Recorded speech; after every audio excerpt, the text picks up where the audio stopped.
Assalamualaikum warahmatullahi wabarakatuh. Om Swastiastu, salam nama budaya dan salam kebajikan. Puji serta syukur kita panjatkan atas kehadirat Tuhan Yang Maha Esa, atas nikmat yang telah Ia berikan sehingga kita dapat berkumpul di sini tanpa kurang apapun.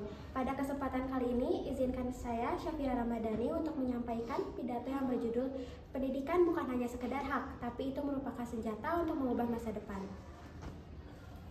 Indonesia adalah negara besar. Kita memiliki lebih dari 275 juta penduduk, 17.000 pulau, dan lebih dari 230.000 sekolah dari jenjang dasar hingga menengah.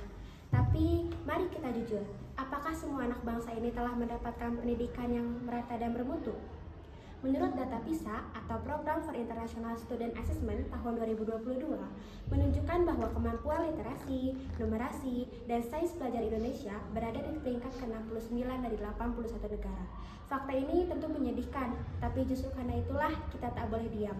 Nelson Mandela pernah berkata, "Education is the most powerful weapon which you can use to change the world." Dan memang betul adanya, pendidikan adalah senjata terhebat, bukan untuk merobohkan, tapi untuk membangun peradaban, untuk membebaskan manusia dari gelapnya ketidaktahuan, sempitnya kemiskinan, dan kerasnya ketidakadilan. Di wilayah Indonesia Timur masih ada ruang kelas tanpa atap, tanpa fasilitas yang memadai, dan minim pendampingan dari tenaga pengajar.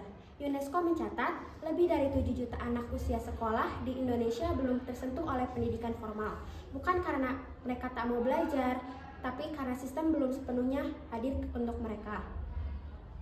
Teman-teman yang saya cintai, pendidikan bukan sekedar angka di raport atau selembar ijazah.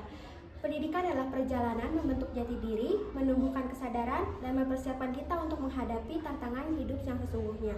Seperti yang pernah dikatakan oleh Kamaudi Ayunda, pendidikan bukan cuma tentang belajar agar pintar, tapi belajar agar bijak dan bermanfaat.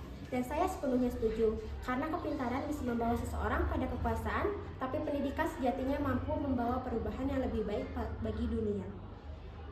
Kita bisa mulai dari diri kita sendiri, dari membaca buku, berpikir kritis, berdiskusi, dan bertanya. Kita bisa menjadi pemuda-pemudi yang tidak hanya tahu teori, tapi juga peduli pada realita.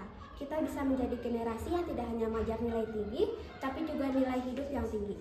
Ada kata bijak yang mengatakan, ada orang jelek jadi sukses, ada. Orang miskin jadi sukses, ada. Ada orang yang berkebutuhan khusus jadi sukses, juga ada. Yang tidak ada dan takkan pernah ada adalah orang malas jadi sukses. Itulah mengapa pendidikan harus diperjuangkan. Belajar harus dilakukan dengan sungguh-sungguh, karena sukses tidak akan datang kepada mereka yang duduk diam dan menunggu. Sebelum menutup pidato ini, izinkan saya untuk mengingatkan kembali kata-kata dari Bapak Pendidikan kita, yaitu Bapak Ki Hajar Dewantara. Ingarsa tung tulada, ing madia mangun karsa, tuturi handayani. Di depan memberi teladan, di tengah membangun semangat, dan di belakang memberi dorongan. Mari menjadi generasi pelopor, penyemangat, dan penggerak. Karena pendidikan bukan hanya hak, tapi tanggung jawab kita bersama. Demikian pidato yang dapat saya sampaikan. Semoga kita semua semakin menyadari betapa pentingnya pendidikan sebagai kunci masa depan anak bangsa. Terima kasih atas perhatiannya. Wassalamualaikum warahmatullahi wabarakatuh.